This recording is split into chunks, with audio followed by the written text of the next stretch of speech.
हरे कृष्णा। आप सभी का दिन शुभ हो। इससे पहले की कथाएं सुनने के लिए आप सबका बहुत बहुत धन्यवाद। आज सुनिए माघ मास मतमी में आगे की कथा। एक दिन की बात है, द्वारकापुरी में राजसभा के द्वार पर एक नया मनुष्य आया। द्वारपालों ने भगवान को उसके आने की सूचना देकर उसे सभा भवन में उपस्थित किया। उस मनुष्य ने परमेश्वर भगवान श्री कृष्ण को हाथ जोड़कर नमस्कार किया और उन राजाओं का जिन्होंने जरासंध के दिग्विजय के समय उसके सामने सिर नहीं झुकाया था और बलपूर्वक कैद कर लिए गए थे, जिनकी संख्या 20,000 थी, जरासंध के बंदी बनने का दुख श्री कृष्ण के सामने निवेदित किया कि हे सच्चिदानंद स्वरूप श्री कृष्ण, आप मन और वाणी के अगोचर हैं। जो आपकी शरण में आता है उसके सारे भय आप नष्ट कर देते हैं। प्रभु, हमारी भेद बुद्धि मिटी नहीं है। हम जन्म मृत्यु रूप संसार के चक्कर से भयभीत होकर आपकी शरण में आए हैं। भगवान, अधिकांश जीव ऐसे सकाम और निषिद्ध कर्मों में फंसे हुए हैं कि वे आपके बतलाए हुए अपने परम कल्याणकारी कर्म, आपकी उपासना से विमुख हो गए हैं और अपने जीवन और जीवन संबंधी आशा अभिलाषाओं में भ्रम भटक रहे हैं। परंतु आप बड़े बलवान हैं। आप काल रूप से सदा सर्वदा सावधान रहकर उनकी आशा लता का तुरंत समूल उच्छेद कर डालते हैं। हम आपके उस काल रूप को नमस्कार करते हैं। आप स्वयं जगदीश्वर हैं और आपने जगत में अपने ज्ञान, बल आदि कलाओं के साथ इसलिए अवतार ग्रहण किया है कि संतों की रक्षा करें और दुष्टों को दंड दें। ऐसी अवस्था में हे प्रभु, जरासंध आदि कोई दूसरे राजा आपकी इच्छा और आज्ञा के विपरीत हमें कैसे कष्ट दे रहे हैं, ये बात हमारी समझ में नहीं आ रही। अगर ये कहा जाए कि जरासंध हमें कष्ट नहीं देता, उसके रूप में उसे निमित्त बनाकर हमारे अशुभ कर्म ही हमें दुख पहुंचा रहे हैं, तो ये भी ठीक नहीं। क्योंकि जब हम लोग आपके अपने हैं, तब हमारे दुष्कर्म हमें फल देने में कैसे समर्थ हो सकते हैं। इसलिए प्रभु, आप कृपा करके अवश्य ही हमें इस क्लेश से मुक्त कीजिए। हम जानते हैं कि आपकी शक्ति, आपका बल पौरुष अनंत है, फिर भी मनुष्यों का सा आचरण करते हुए आपने हारने का अभिनय किया, परंतु इसी से उसका घमंड बढ़ गया है। हे अजित, अब वो ये जानकर हम लोगों को और भी सताता है कि हम आपके भक्त हैं, आपकी प्रजा हैं। अब आपकी जैसी इच्छा हो प्रभु, वैसा कीजिए। दूत ने कहा, भगवान, जरासंध के बंदी नरपतियों ने इस प्रकार आपसे प्रार्थना की है। वे आपके चरण कमलों की शरण में हैं और आपका दर्शन चाहते हैं। आप कृपा करके उन दीनों का कल्याण कीजिए।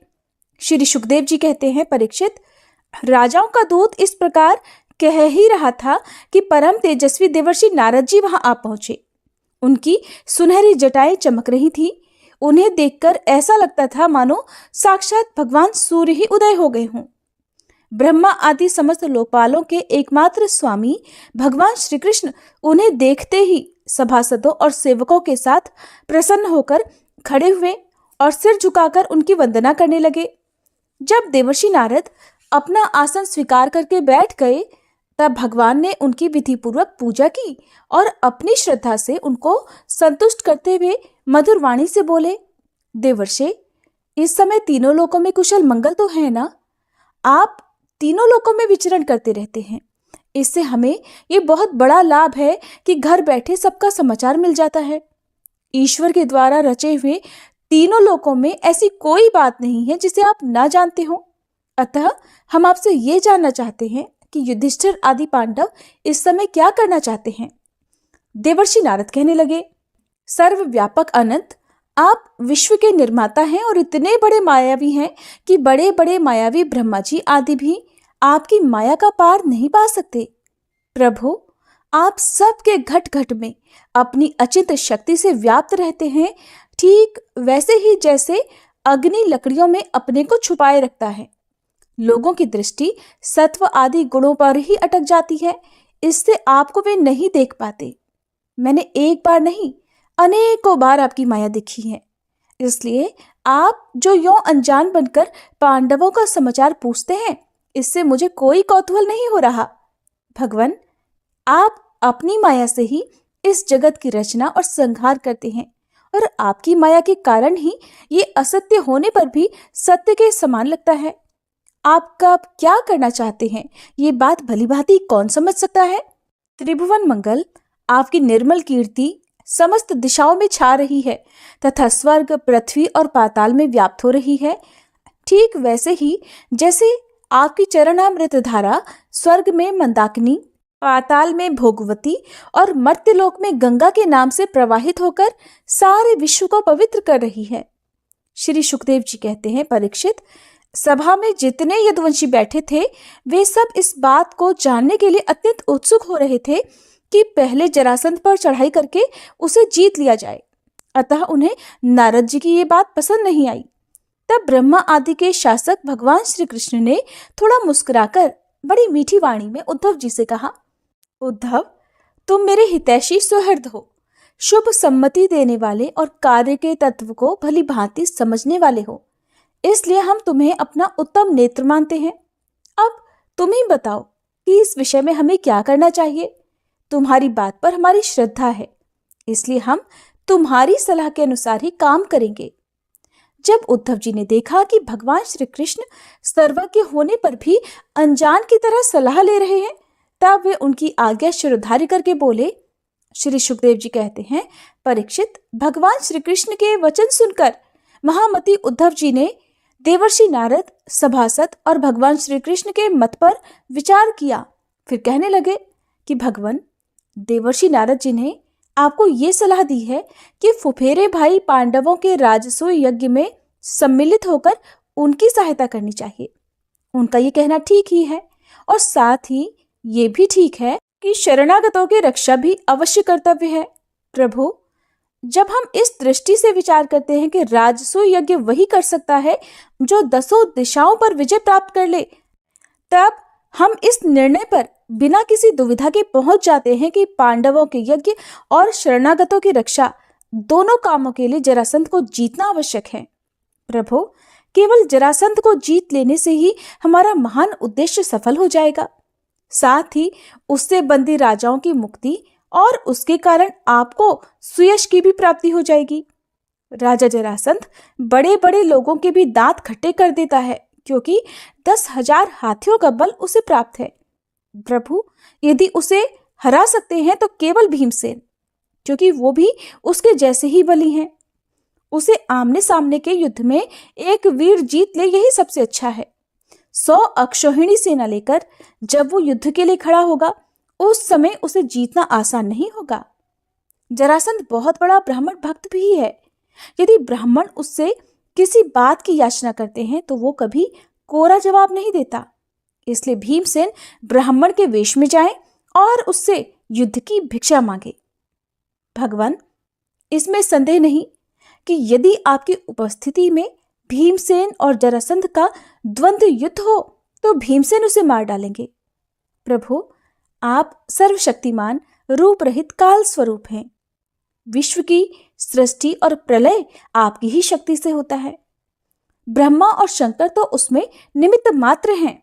इस प्रकार जरासंध का वध तो होगा आपकी शक्ति से और भीमसेन केवल उसमें निमित्त मात्र बनेंगे। जब इस प्रकार आप जरासंध का वध कर डालेंगे, तब कैद में पड़े हुए राजाओं की रानियां अपने महलों में आपकी इस विशुद्ध लीला का गान करेंगी कि आपने उनके शत्रु का नाश कर दिया और उनके प्राण पतियों को छुड़ा दिया। ठीक वैसे ही जैसे गोपियों को शंखचूर्ण से छुड़ाने की लीला का आपके शरणागत मुनिगण गजेंद्र और जानकी जी के उद्धार की लीला का, और हम लोग आपके माता पिता को कंस के कारागार से छुड़ाने की लीला का गान करते हैं। इसलिए प्रभु, जरासंध का वध स्वयं ही बहुत से प्रयोजन सिद्ध कर देगा।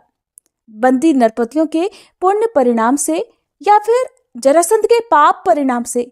हे सच्चिदानंद स्वरूप श्री कृष्ण, आप भी तो इस समय राजसूय यज्ञ का होना ही पसंद करते हैं, इसलिए पहले आप वहीं पधारिए। श्री सुखदेव जी कहते हैं, परीक्षित, उद्धव जी की ये सलाह सब प्रकार से हितकर और निर्दोष थी। देवर्षि नारद, यदुवंश के बड़े बूढ़े और स्वयं भगवान श्री कृष्ण ने भी उनकी बात का समर्थन किया। अब अंतर्यामी भगवान श्री कृष्ण ने वसुदेव आदि गुरुजनों से अनुमति लेकर दारुक, जैत्र आदि सेवकों को इंद्रप्रस्थ जाने की तैयारी करने के लिए आज्ञा दी। इसके बाद भगवान श्री कृष्ण ने यदुराज, उग्रसेन और बलराम जी से आज्ञा लेकर बाल बच्चों के साथ रानियों और उनके सब सामानों को आगे चला दिया और फिर दारुक के लाए हुए गरुड़ ध्वज रथ पर स्वयं सवार हो गए। इसके बाद रथों, हाथियों, घुड़सवारों और पैदलों की बड़ी भारी सेना के साथ उन्होंने प्रस्थान किया। उस समय मृदंग, नगाड़े, ढोल, शंख और नरसिंगों की ऊंची ध्वनि से दसों दिशाएं गूंज उठी। सती शिरोमणि रुक्मिणी जी आदि सहस्त्रों श्री कृष्ण पत्नियां अपनी संतानों के साथ सुंदर सुंदर वस्त्र, आभूषण, चंदन, अंगराग और पुष्पों के हार आदि से सज धज कर डोलियों, रथों और सोने की बनी हुई पालकियों में चढ़कर अपने पतिदेव भगवान श्री कृष्ण के पीछे पीछे चल दी। पैदल सिपाही हाथों में ढाल, तलवार लेकर उनकी रक्षा करते हुए चल रहे थे। इस प्रकार अनुचरों की स्त्रियां और वारांगनाएं भली भांति श्रृंगार करके खस आदि की झोपड़ियों, भांति भांति के तंबुओं, कनातों, कंबलों और ओढ़ने बिछाने आदि की सामग्रियों को बैलों, भैंसों, गधों और खच्चरों पर लादकर और स्वयं पालकी, ऊंट, छकड़ों और हथनियों पर सवार होकर चल पड़ी। जैसे मगरमच्छों और लहरों की उछल कूद से क्षुब्ध समुद्र की शोभा होती है, ठीक वैसे ही अत्यंत कोलाहल से परिपूर्ण फहराती हुई बड़ी बड़ी पताकाओं, छत्रों, चवरों, श्रेष्ठ अस्त्र शस्त्रों, वस्त्राभूषणों, मुकुटों, कवचों और दिन के समय उन पर पड़ती हुई सूर्य की किरणों से भगवान श्री कृष्ण की सेना अत्यंत शोभायमान हुई। देवर्षि नारद जी भगवान श्री कृष्ण से सम्मानित होकर उनके निश्चय को सुनकर बहुत प्रसन्न हुए। भगवान के दर्शन से उनका हृदय और समस्त इंद्रियां परमानंद में मग्न हो गई। विदा होने के समय भगवान श्री कृष्ण ने उनका नाना प्रकार की सामग्रियों से पूजन किया। अब देवर्षि नारद ने उन्हें मन ही मन प्रणाम किया और उनकी दिव्य मूर्ति को हृदय में धारण करके आकाश मार्ग से प्रस्थान किया। इसके बाद भगवान श्री कृष्ण ने जरासंध के बंदी नरपतियों के दूत को अपनी मधुर वाणी से आश्वासन देते हुए कहा, दूत, तुम अपने राजाओं से जाकर कहना, डरो मत, तुम लोगों का कल्याण हो, मैं जरासंध को मरवा डालूंगा। भगवान की ऐसी आज्ञा पाकर वह दूत गिरिव्रज चला गया और नरपतियों को भगवान श्री कृष्ण का संदेश ज्यों का त्यों सुना दिया। वे राजा भी कारागार से छूटने के लिए जल्द से जल्द भगवान के शुभ दर्शनों की बाट जोहने लगे। परीक्षित, अब भगवान श्री कृष्ण आनर्त, सौवीर, मरु, कुरुक्षेत्र और उनके बीच में पड़ने वाले पर्वत, नदी, नगर, गांव, अहीरों की बस्तियां तथा खानों को पार करते हुए आगे बढ़ने लगे। भगवान मुकुंद मार्ग में दृश्यद्वती और सरस्वती नदी पार करके पांचाल और मत्स्य देशों में होते हुए इंद्रप्रस्थ जा पहुंचे। परीक्षित, भगवान श्री कृष्ण का दर्शन अत्यंत दुर्लभ है। जब अजातशत्रु महाराज युधिष्ठिर को ये समाचार मिला कि भगवान श्री कृष्ण पधार गए हैं, तब तो उनका रोम रोम आनंद से खिल उठा। वे अपने आचार्यों, स्वजन संबंधियों के साथ भगवान की अगवानी करने के लिए नगर से बाहर आ गए। मंगल गीत गाए जाने लगे, बाजे बजने लगे। बहुत से ब्राह्मण मिलकर ऊंचे स्वर से वेद मंत्रों का उच्चारण करने लगे। इस प्रकार वे बड़े आदर से ऋषिकेश भगवान का स्वागत करने के लिए चले, जैसे इंद्रियां मुख्य प्राण से मिलने जा रही हों। भगवान श्री कृष्ण को देखकर राजा युधिष्ठिर का हृदय स्नेह से गदगद हो गया। उन्हें बहुत दिनों पर अपने प्रियतम भगवान श्री कृष्ण को देखने का सौभाग्य जो प्राप्त हुआ था, इसलिए वे उन्हें बार बार अपने हृदय से लगाने लगे। भगवान श्री कृष्ण का श्री विग्रह भगवती लक्ष्मी जी का पवित्र और एकमात्र निवास स्थान है। राजा युधिष्ठिर अपनी दोनों भुजाओं से उसका आलिंगन करके समस्त पाप तापों से छुटकारा पा गए। वे सर्वतोभावेन परमानंद के समुद्र में मग्न हो गए। आंखों में आंसू छलकाए, अंग अंग पुलकित हो गया। उन्हें इस विश्व प्रपंच के भ्रम का तनिक भी स्मरण न रहा। इसके बाद भीमसेन ने मुस्कुराकर अपने ममेरे भाई श्री कृष्ण का आलिंगन किया। इससे उन्हें बड़ा आनंद मिला। उस समय उनके हृदय में इतना प्रेम उमड़ा कि उन्हें बाहर की दुनिया में क्या हो रहा है कुछ भी याद नहीं रहा। नकुल, सहदेव और अर्जुन ने भी अपने परम प्रियतम और हितैषी भगवान श्री कृष्ण का बड़े आनंद से आलिंगन किया। उस समय उनके नेत्रों में आंसुओं की बाढ़ सी आ गई थी। अर्जुन ने फिर भगवान श्री कृष्ण का आलिंगन किया। नकुल और सहदेव ने अभिवादन किया और स्वयं भगवान श्री कृष्ण ने ब्राह्मणों और कुरुवंशी वृद्धों को यथायोग्य नमस्कार किया। इस प्रकार ढोल नगाड़ों की आवाज के साथ भगवान श्री कृष्ण ने इंद्रप्रस्थ नगर में प्रवेश किया। उस समय लोग आपस में भगवान श्री कृष्ण की प्रशंसा करते हुए चल रहे थे। इंद्रप्रस्थ नगर की सड़कें और गलियां मतवाले हाथियों के मध्य से और सुगंधित जल से सींच दी गई थी। जगह जगह रंग बिरंगी झंडियां लगा दी गई थी। सुनहले तोरण बंधे हुए थे और सोने के जल भरे कलश जगह जगह पर शोभा पा रहे थे। नगर के नर नारी नहा धोकर और नए वस्त्र, आभूषण, पुष्पों के हार, इत्र, फुलेल आदि से सज धज कर घूम रहे थे। घर घर में जगह जगह पर दीप जलाए गए थे, जिनसे दीपावली की सी छटा हो रही थी। हर घर के झरोखों से धूप का धुआं निकलता हुआ बहुत ही सुंदर लग रहा था। सभी घरों के ऊपर पताकाएं फहरा रही थी और सोने के कलश और चांदी के शिखर जगमगा रहे थे। भगवान श्री कृष्ण इस प्रकार के महलों से भरे हुए पांडवों की राजधानी इंद्रप्रस्थ नगर को देखते हुए आगे बढ़ रहे थे।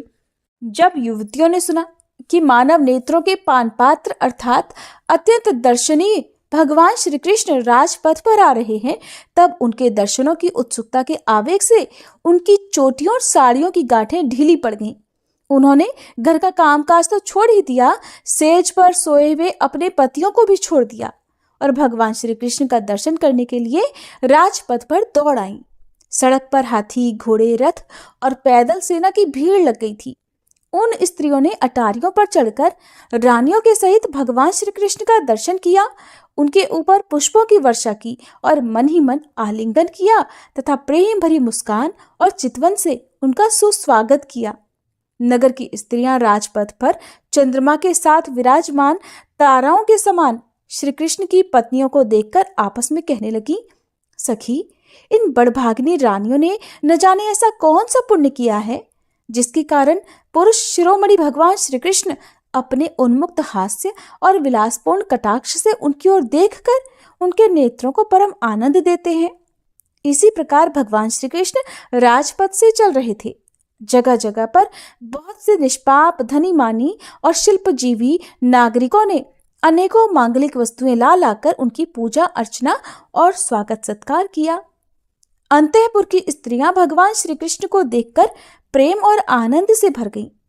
उन्होंने अपने प्रेम विवल और आनंद से खिले हुए नेत्रों के द्वारा भगवान का स्वागत किया और श्री कृष्ण उनका स्वागत सत्कार स्वीकार करते हुए राजमहल में पधारे। जब कुंती ने अपने त्रिभुवनपति भतीजे श्री कृष्ण को देखा, तब उनका हृदय प्रेम से भराया। वे पलंग से उठकर अपनी पुत्रवधू द्रौपदी के साथ आगे गईं और भगवान श्री कृष्ण को हृदय से लगा लिया। देव देवेश्वर भगवान श्री कृष्ण को राजमहल के अंदर लाकर राजा युधिष्ठिर प्रेम से गदगद हो गए। उन्हें इस बात की भी सुध नहीं रही कि किस क्रम से भगवान की पूजा करनी चाहिए। भगवान श्री कृष्ण ने अपनी बुआ कुंती और गुरुजनों की पत्नियों का अभिवादन किया। उनकी बहन सुभद्रा और द्रौपदी ने भगवान को नमस्कार किया। अपनी सास कुंती की प्रेरणा से द्रौपदी ने वस्त्र, आभूषण, माला आदि के द्वारा रुक्मिणी, सत्यभामा, भद्रा, जामंती, कालिंदी, मित्रविंदा, लक्ष्मणा और परम साध्वी सत्या भगवान श्री कृष्ण की इन पटरानियों का तथा वहां आई हुई श्री कृष्ण की अन्य पत्नियों का भी यथायोग्य सत्कार किया। धर्मराज युधिष्ठिर ने भगवान श्री कृष्ण को उनकी सेना, सेवक, मंत्री और पत्नियों के साथ ऐसे स्थान में ठहराया जहां उन्हें नित्य नई नई सुख की सामग्रियां प्राप्त हो। अर्जुन के साथ रहकर भगवान श्री कृष्ण ने खांडव वन का दाह करवाकर अग्नि को तृप्त किया था और मयासुर को उससे बचाया था। परीक्षित, उस मयासुर ने ही धर्मराज युधिष्ठिर के लिए भगवान की आज्ञा से एक दिव्य सभा तैयार कर दी। भगवान श्री कृष्ण राजा युधिष्ठिर को आनंदित करने के लिए कई महीनों तक इंद्रप्रस्थ में ही रहे। वे समय समय पर अर्जुन के साथ रथ पर सवार होकर विहार करने के लिए इधर उधर चले जाया करते थे।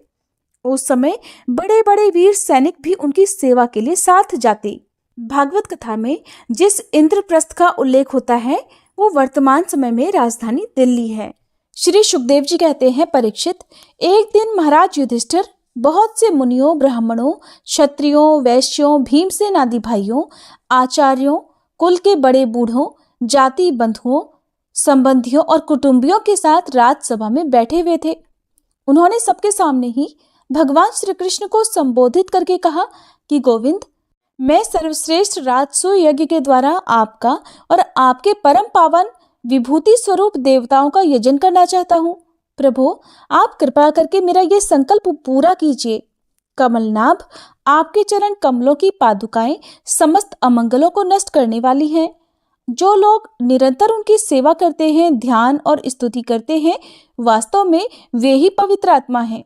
वे जन्म मृत्यु के चक्कर से छुटकारा पा जाते हैं और यदि वे सांसारिक विषयों की इच्छा करें तो उन्हें उनकी भी प्राप्ति हो जाती है।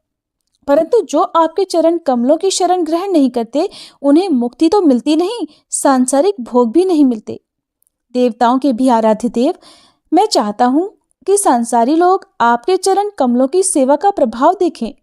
प्रभु, कुरुवंशी और सृंजय वंशी नरपतियों में जो लोग आपका भजन करते हैं और जो नहीं करते, उनका अंतर आप जनता को दिखला दीजिए।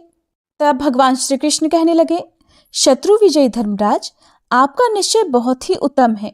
राजसूय यज्ञ करने से समस्त लोकों में आपकी मंगल कीर्ति का विस्तार होगा। राजन, आपका ये महायज्ञ ऋषियों, पितरों, देवताओं, सगे संबंधियों, हमें और कहाँ तक कहें समस्त प्राणियों को अभीष्ट है। महाराज, पृथ्वी के समस्त नरपतियों को जीतकर सारी पृथ्वी को अपने वश में करके और यज्ञोचित संपूर्ण सामग्री एकत्रित करके फिर इस महायज्ञ का अनुष्ठान कीजिए। महाराज, आपके चारों भाई वायु, इंद्र आदि लोकपालों के अंश से पैदा हुए हैं। वे सब के सब बड़े वीर हैं। आप तो परम मनस्वी और संयमी हैं ही। आप लोगों ने अपने सद्गुणों से मुझे अपने वश में कर लिया है। जिन लोगों ने अपनी इंद्रियों और मन को वश में नहीं किया है, वे मुझे अपने वश में नहीं कर सकते। संसार में कोई बड़े से बड़ा देवता भी तेज, यश, लक्ष्मी, सौंदर्य और ऐश्वर्य आदि के द्वारा मेरे भक्त का तिरस्कार नहीं कर सकता। फिर कोई राजा उसका तिरस्कार कर दे, इसकी तो संभावना ही क्या है। श्री सुखदेव जी कहते हैं, परीक्षित, भगवान की बात सुनकर महाराज युधिष्ठिर का हृदय आनंद से भर गया। उनका मुख कमल खिल गया। अब उन्होंने अपने भाइयों को दिग्विजय करने का आदेश दिया। भगवान श्री कृष्ण ने पांडवों में अपनी शक्ति का संचार करके उनको अत्यंत प्रभावशाली बना दिया था। धर्मराज युधिष्ठिर ने सृंजय वंशी वीरों के साथ सहदेव को दक्षिण दिशा में दिग्विजय करने के लिए भेजा, नकुल को मत्स्य देशी वीरों के साथ पश्चिम में, अर्जुन को कैकय देशी वीरों के साथ उत्तर में और भीमसेन को मद्र देशी वीरों के साथ पूर्व दिशा में दिग्विजय करने का आदेश दिया। परीक्षित, उन भीमसेन आदि वीरों ने अपने बल पौरुष से सब ओर के नरपतियों को जीत लिया और यज्ञ करने के लिए उद्यत महाराज युधिष्ठिर को बहुत सा धन लाकर दिया। जब महाराज युधिष्ठिर ने यह सुना कि अब तक जरासंध पर विजय नहीं प्राप्त की जा सकी, तब वे चिंता में पड़ गए। उस समय भगवान श्री कृष्ण ने उन्हें वही उपाय कह सुनाया जो उद्धव जी ने बतलाया था। परीक्षित, इसके बाद भीमसेन, अर्जुन और भगवान श्री कृष्ण ये तीनों ही ब्राह्मण का वेश धारण करके गिरिव्रज गए। वही जरासंध की राजधानी थी। राजा जरासंध ब्राह्मणों का भक्त और गृहस्थोचित धर्मों का पालन करने वाला था। उपर्युक्त तीनों क्षत्रिय ब्राह्मणों का वेश धारण करके अतिथि अभ्यागतों के सत्कार के समय जरासंध के पास गए और उससे इस प्रकार याचना की, राजन, आपका कल्याण हो। हम तीनों आपके अतिथि हैं और बहुत दूर से आ रहे हैं। अवश्य ही हम यहाँ किसी विशेष प्रयोजन से ही आए हैं, इसलिए हम आपसे जो कुछ चाहते हैं वो आप हमें अवश्य दीजिए। तितिक्षु पुरुष क्या नहीं सह सकते, दुष्ट पुरुष बुरे से बुरा क्या नहीं कर सकते, उदार पुरुष क्या नहीं दे सकते, और सभी को समान समझने के लिए पराया कौन है। जो पुरुष स्वयं समर्थ होकर भी इस नाशवान शरीर से ऐसे अविनाशी यश का संग्रह नहीं करता जिसका बड़े बड़े सत्पुरुष भी गान करें, सच पूछिए तो उसकी जितनी निंदा की जाए थोड़ी है। उसका जीवन शोक करने योग्य है। राजन, आप तो जानते ही होंगे, राजा हरिश्चंद्र, रंतिदेव, केवल अन्न के दाने बीन चुनकर निर्वाह करने वाले महात्मा मुदगल, शिवी, बलि, व्याध और कपोत आदि बहुत से व्यक्त अतिथि को अपना सर्वस्व देकर इस नाशवान शरीर के द्वारा अविनाशी पद को प्राप्त हो चुके हैं। इसलिए आप भी हम लोगों को निराश मत कीजिए। श्री सुखदेव जी कहते हैं, परीक्षित, जरासंध ने उन लोगों की आवाज, सूरत, शक्ल और कलाइयों पर पड़े हुए धनुष की प्रत्यंचा के रगड़ के चिन्हों को देखकर पहचान लिया कि ये तो ब्राह्मण नहीं, क्षत्रिय हैं। अब वो सोचने लगा कि मैंने कहीं न कहीं इन्हें देखा भी अवश्य है। फिर उसने मन ही मन ये विचार किया कि ये क्षत्रिय होने पर भी मेरे भय से ब्राह्मण का वेश बनाकर आए हैं। जब ये भिक्षा मांगने पर ही उतारू हो गए हैं, तब तो जो चाहे मांग ले, मैं इन्हें अवश्य दूंगा। याचना करने पर अपना अत्यंत प्यारा और दुस्त्यज शरीर देने में भी मुझे कोई हिचकिचाहट नहीं होगी। विष्णु भगवान ने ब्राह्मण का वेश धारण करके बलि का धन, ऐश्वर्य सब कुछ छीन लिया। फिर भी बलि की पवित्र कीर्ति सब और फैली हुई है और आज भी लोग बड़े आदर से उसका गान करते हैं। इसमें संदेह नहीं कि विष्णु भगवान ने देवराज इंद्र की राज्य लक्ष्मी बलि से छीनकर उन्हें लौटाने के लिए ब्राह्मण रूप धारण किया था। दैत्यराज बलि को यह बात मालूम हो गई थी और शुक्राचार्य ने उन्हें रोका भी, परंतु उन्होंने पृथ्वी का दान कर ही दिया। मेरा तो ये पक्का निश्चय है कि ये शरीर नाशवान है। इस शरीर से जो विपुल यश नहीं कमाता और जो क्षत्रिय ब्राह्मण के लिए ही जीवन नहीं धारण करता, उसका तो जीना ही व्यर्थ है। परीक्षित, सचमुच जरासंध की बुद्धि बड़ी उदार थी। इस प्रकार विचार करके उसने ब्राह्मण वेशधारी श्री कृष्ण, अर्जुन और भीमसेन से कहा, ब्राह्मणों, आप लोग मनचाही वस्तु मांग लो। आप चाहें तो मैं आप लोगों को अपना सिर भी दे सकता हूं। तब भगवान श्री कृष्ण कहने लगे, राजन, हम लोग अन्न के इच्छुक ब्राह्मण नहीं हैं, क्षत्रिय हैं। हम आपके पास युद्ध के लिए आए हैं। यदि आपकी इच्छा हो तो हमें द्वंद्व युद्ध की भिक्षा दीजिए। देखो, ये पांडुपुत्र भीमसेन है और ये इनका भाई अर्जुन है और मैं इन दोनों का ममेरा भाई और आपका पुराना शत्रु कृष्ण हूं। जब भगवान श्री कृष्ण ने इस प्रकार अपना परिचय दिया, तब राजा जरासंध ठठाकर हंसने लगा और चिढ़कर बोला, अरे मूर्खो, यदि तुम्हें युद्ध की ही इच्छा है तो लो, मैं तुम्हारी प्रार्थना स्वीकार करता हूं। परंतु कृष्ण, तुम तो बड़े डरपोक हो। युद्ध में तुम घबरा जाते हो और यहाँ तक कि मेरे डर से तुमने तो अपनी नगरी मथुरा भी छोड़ दी और समुद्र की शरण ली है। इसलिए मैं तुम्हारे साथ नहीं लड़ूंगा। ये अर्जुन भी कोई योद्धा नहीं है। एक तो अवस्था में मुझसे छोटा और दूसरा कोई विशेष बलवान भी नहीं। इसलिए ये भी मेरे जोड़ का वीर नहीं है। मैं इसके साथ भी नहीं लड़ूंगा। रहे भीमसेन, ये अवश्य ही मेरे समान बलवान और मेरे जोड़ के हैं।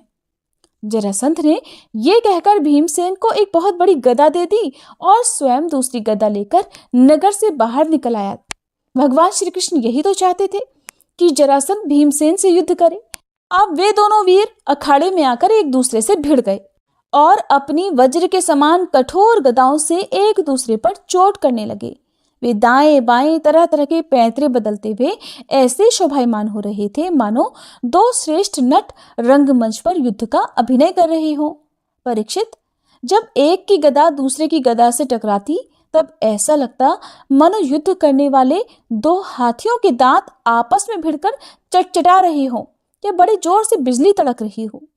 जब दो हाथी क्रोध में भरकर लड़ने लगते हैं और आग की डालियां तोड़ तोड़ कर एक दूसरे पर प्रहार करते हैं, उस समय एक दूसरे की चोट से वे डालियां चूर चूर हो जाती हैं। वैसे ही जब जरासंध और भीमसेन बड़ी तेजी से गदा चला चलाकर एक दूसरे के कंधों, कमरों, पैरों, हाथों, जांघों और हंसलियों पर चोट करने लगे, तब उनकी गदाएं उनके अंगों से टकरा टकरा कर चकनाचूर होने लगी। इस प्रकार जब गदाएं चूर चूर हो गईं, तब दोनों वीर क्रोध में भरकर अपने घूंसों से एक दूसरे को कुचल डालने का प्रयास करने लगे। उनके घूंसे ऐसी चोट करते मानो लोहे का घन गिर रहा हो। एक दूसरे पर खुलकर चोट करते हुए दो हाथियों की तरह उनके थप्पड़ों और घूंसों का कठोर शब्द बिजली की कड़कड़ाहट के समान लग रहा था। परीक्षित, जरासंध और भीमसेन दोनों की गदा युद्ध में कुशलता, बल और उत्साह एक समान थे और दोनों की शक्ति बिल्कुल भी कम ही नहीं हो रही थी। इस प्रकार लगातार प्रहार करते रहने पर भी दोनों में से किसी की जीत या हार नहीं हुई। दोनों वीर रात के समय मित्र के समान रहते और दिन में छूटकर एक दूसरे पर प्रहार करते और लड़ते। महाराज, इस प्रकार उनके लड़ते लड़ते 27 दिन बीत गए। प्रिय परीक्षित, 28वें दिन भीमसेन ने अपने ममेरे भाई श्री कृष्ण से कहा, श्री कृष्ण, मैं युद्ध में जरासंध को नहीं जीत सकता। भगवान श्री कृष्ण जरासंध के जन्म और मृत्यु का रहस्य जानते थे और ये भी जानते थे कि जरा राक्षसी ने जरासंध के शरीर के 2 टुकड़ों को जोड़कर इसे जीवन दान दिया है। इसलिए उन्होंने भीमसेन के शरीर में अपनी शक्ति का संचार किया और जरासंध के वध का उपाय सोचा। परीक्षित, भगवान का ज्ञान अबाध है। अब उन्होंने उसकी मृत्यु का उपाय जानकर एक वृक्ष की डाली को बीचों बीच से चीर दिया और इशारे से भीमसेन को दिखाया। वीर शिरोमणि और परम शक्तिशाली भीमसेन ने भगवान श्री कृष्ण का अभिप्राय समझ लिया और जरासंध के पैर पकड़कर उसे धरती पर दे मारा। फिर उसके एक पैर को अपने पैर के नीचे दबाया और दूसरे को अपने दोनों हाथों से पकड़ लिया। इसके बाद भीमसेन ने उसे गुदा की ओर से इस प्रकार चीर डाला जैसे गजराज वृक्ष की डाली चीर डाले। लोगों ने देखा कि जरासंध के शरीर के 2 टुकड़े हो गए हैं और इस प्रकार उसके एक एक पैर, जांघ, कमर, पीठ, स्तन, कंधा, भुजा, नेत्र, भौं और कान अलग अलग हो गए हैं। मगधराज जरासंध की मृत्यु हो जाने पर वहां की प्रजा बड़े जोर से हाय हाय पुकारने लगी। भगवान श्री कृष्ण और अर्जुन ने भीमसेन का आलिंगन करके उनका सत्कार किया। सर्वशक्तिमान भगवान श्री कृष्ण के स्वरूप और विचारों को कोई नहीं समझ सकता। वास्तव में वे ही समस्त प्राणियों के जीवनदाता हैं। उन्होंने जरासंध के राज सिंहासन पर उसके पुत्र सहदेव का अभिषेक कर दिया और जरासंध ने जिन राजाओं को कैदी बनाकर रखा था उन्हें कारागार से मुक्त कर दिया। श्री सुखदेव जी कहते हैं, परीक्षित, जरासंध ने अनायास ही 20,800 राजाओं को जीतकर पहाड़ों की घाटी में एक किले के भीतर कैद कर रखा था। भगवान श्री कृष्ण के छोड़ देने पर जब वे वहां से निकले तब उनके शरीर और वस्त्र मैले हो रहे थे। वे भूख से दुर्बल हो गए थे और उनके मुख सूख गए थे। कारागार में बंद रहने के कारण उनके शरीर का एक एक अंग ढीला पड़ गया था। वहां से निकलते ही उन राजाओं ने देखा कि सामने भगवान श्री कृष्ण खड़े हैं। वर्षाकालीन मेघ के समान उनका सांवला सलोना शरीर है और उस पर पीले रंग का रेशमी वस्त्र फहरा रहा है। 4 भुजाएं हैं जिनमें गदा, शंख, चक्र और कमल सुशोभित हैं। वक्ष स्थल पर सुनहली रेखा श्रीवत्स का चिन्ह है और कमल के भीतरी भाग के समान कोमल रत्नारे सुंदर नेत्र हैं। सुंदर वदन प्रसन्नता का सदन है। कानों में मछली की आकृति के कुंडल झिलमिला रहे हैं। सुंदर मुकुट, मोतियों का हार, कड़े, करधनी और बाजूबंद अपने अपने स्थानों पर शोभा पा रहे हैं। गले में कौस्तुभ मणि जगमगा रही है और वनमाला लटक रही है। भगवान श्री कृष्ण को देखकर उन राजाओं की ऐसी स्थिति हो गई मानो वे उन्हें नेत्रों से पी रहे हो, जीभ से चाट रहे हो, नाक से सूंघ रहे हो और भुजाओं से आलिंगन कर रहे हो। उनके सारे पाप तो भगवान श्री कृष्ण के दर्शन से ही धुल चुके थे। उन्होंने भगवान श्री कृष्ण के चरणों पर अपना सिर रखकर उन्हें प्रणाम किया। भगवान के दर्शन से उन राजाओं को इतना अधिक आनंद हुआ कि कैद में रहने का उनका दुख बिल्कुल जाता रहा। वे हाथ जोड़कर विनम्र वाणी से भगवान की स्तुति करने लगे। राजाओं ने कहा, शरणागतों के सारे दुख और भय हर लेने वाले देव देवेश्वर, सच्चिदानंद स्वरूप, हे अविनाशी श्री कृष्ण, हम आपको नमस्कार करते हैं। आपने जरासंध के कारागार से तो हमें छुड़ा ही दिया, अब इस जन्म मृत्यु रूप घोर संसार चक्र से भी छुड़ा दीजिए, क्योंकि हम संसार में दुख का कटु अनुभव करके उससे ऊब गए हैं और आपकी शरण में आए हैं। प्रभु, अब आप हमारी रक्षा कीजिए। मधुसूदन, हमारे स्वामी, हम मगधराज जरासंध का कोई दोष नहीं देखते। भगवान, ये तो आपका बहुत बड़ा अनुग्रह है कि हम राजा कहलाने वाले लोग राज लक्ष्मी से च्युत कर दिए गए, क्योंकि जो राजा अपने राज्य ऐश्वर्य के मद से उन्मत्त हो जाता है उसको सच्चे सुख की, कल्याण की प्राप्ति कभी नहीं हो सकती। वो आपकी माया से मोहित होकर अनित्य संपत्तियों को ही अचल मान बैठता है।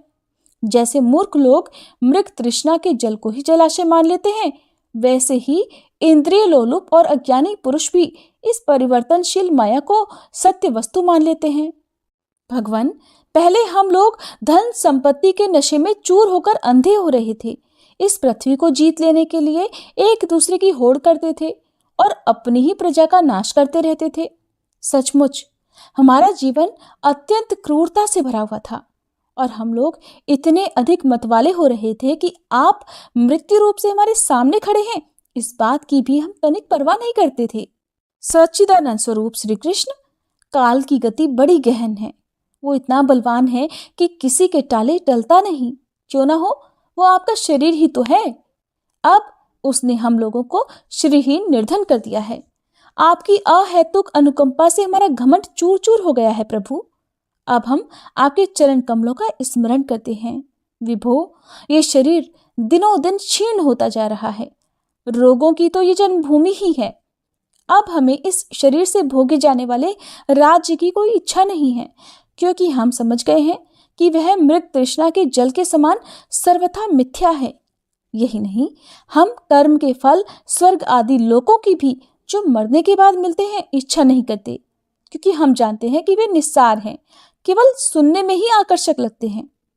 अब हमें कृपा करके आप वो उपाय बतलाइए जिससे आपके चरण कमलों की विस्मृति कभी ना हो। हम सदैव आपके चरण कमलों को याद करते रहें, चाहे हमें संसार की किसी भी योनि में जन्म क्यों न लेना पड़े। प्रणाम करने वालों के क्लेश का नाश करने वाले हे श्री कृष्ण, वासुदेव, हरि, परमात्मा और गोविंद के प्रति हमारा बारंबार नमस्कार है। श्री सुखदेव जी कहते हैं, परीक्षित, कारागार से मुक्त राजाओं ने जब इस प्रकार करुणा वरुणालय भगवान श्री कृष्ण की स्तुति की, तब शरणागत रक्षक प्रभु ने बड़ी मधुर वाणी से उनसे कहा कि नरपतियों, तुम लोगों ने जैसी इच्छा प्रकट की है उसके अनुसार आज से मुझ में तुम लोगों की निश्चय ही सुदृढ़ भक्ति होगी। ये जान लो कि मैं सबका आत्मा और सबका स्वामी हूँ। नरपतियों, तुम लोगों ने जो निश्चय किया है वो सचमुच तुम्हारे लिए बड़े सौभाग्य और आनंद की बात है। और तुम लोगों ने मुझसे जो कुछ कहा है वो बिल्कुल ठीक है, क्योंकि मैं देखता हूँ कि धन संपत्ति और ऐश्वर्य के मध्य से चूर होकर बहुत से लोग मतवाले हो जाते हैं। तुम लोग ये समझ लो कि शरीर और इसके संबंधी पैदा होते हैं, इसलिए उनका नाश भी अवश्य ही होगा। अतः उनमें आसक्ति मत करो। बड़ी सावधानी से मन और इंद्रियों को वश में रखकर यज्ञों के द्वारा मेरा यजन करो और धर्म पूर्वक प्रजा की रक्षा करो। तुम लोग अपनी वंश परंपरा की रक्षा के लिए, भोग के लिए नहीं, संतान उत्पन्न करो और प्रारब्ध के अनुसार जन्म, मृत्यु, सुख, दुख, लाभ, हानि जो कुछ भी प्राप्त हो उन्हें समान भाव से मेरा प्रसाद समझकर सेवन करो और अपना चित्त मुझ में लगाकर जीवन बिताओ। अपना मन भलीभांति मुझ में लगाकर अंत में तुम लोग मुझ ब्रह्म स्वरूप को ही प्राप्त हो जाओगे। श्री सुखदेव जी कहते हैं, परीक्षित, भुवनेश्वर भगवान श्री कृष्ण ने राजाओं को ये आदेश देकर उन्हें स्नान आदि कराने के लिए बहुत से स्त्री पुरुष नियुक्त कर दिए। परीक्षित, जरासंध के पुत्र सहदेव से उनको राजोचित वस्त्र आभूषण, माला, चंदन आदि दिलवाकर उनका खूब सम्मान करवाया। जब वे स्नान करके वस्त्र आभूषण से सुसज्जित हो चुके, तब भगवान ने उन्हें उत्तम उत्तम पदार्थों का भोजन करवाया और पान आदि विविध प्रकार के राजोचित भोग दिलवाए। भगवान ने इस प्रकार उन बंदी राजाओं को सम्मानित किया। अब वे समस्त क्लेशों से छुटकारा पाकर तथा कानों में झिलमिलाते हुए सुंदर सुंदर कुंडल पहनकर ऐसे शोभायमान हुए जैसे वर्षा ऋतु का अंत हो जाने पर तारे होते हैं। फिर भगवान श्री कृष्ण ने उन्हें स्वर्ण और मणियों से भूषित और श्रेष्ठ घोड़ों से युक्त रथों पर चढ़ाया, मधुर वाणी से तृप्त किया और फिर उन्हें उनके देशों को भेज दिया।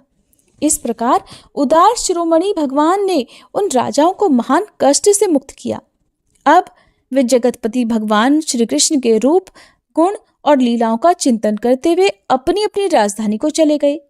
वहां जाकर उन लोगों ने अपनी अपनी प्रजा से भगवान की अद्भुत कृपा और लीला कह सुनाई और बड़ी सावधानी से भगवान की आज्ञा अनुसार वे अपना जीवन बिताने लगे।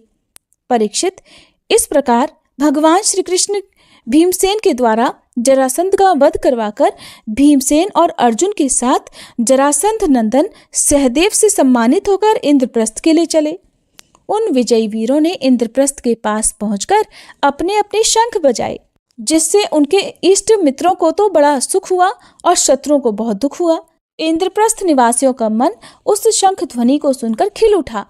उन्होंने समझ लिया कि जरासंध मर गया और अब राजा युधिष्ठिर का राजसूय यज्ञ करने का संकल्प एक प्रकार से पूरा हो गया। भीमसेन, अर्जुन और भगवान श्री कृष्ण ने राजा युधिष्ठिर की वंदना की और वह सब कृत्य कह सुनाया जो उन्हें जरासंध के वध के लिए करना पड़ा था। धर्मराज युधिष्ठिर भगवान श्री कृष्ण के इस परम अनुग्रह की बात सुनकर प्रेम से भर गए। उनके नेत्रों से आनंद के आंसुओं की बूंदें टपकने लगी और वे उनसे कुछ भी नहीं कह सके। हरे कृष्णा। आज के अध्याय में बस इतना ही। इसके आगे की कथा आप सभी अगले अध्याय में जरूर सुनिएगा।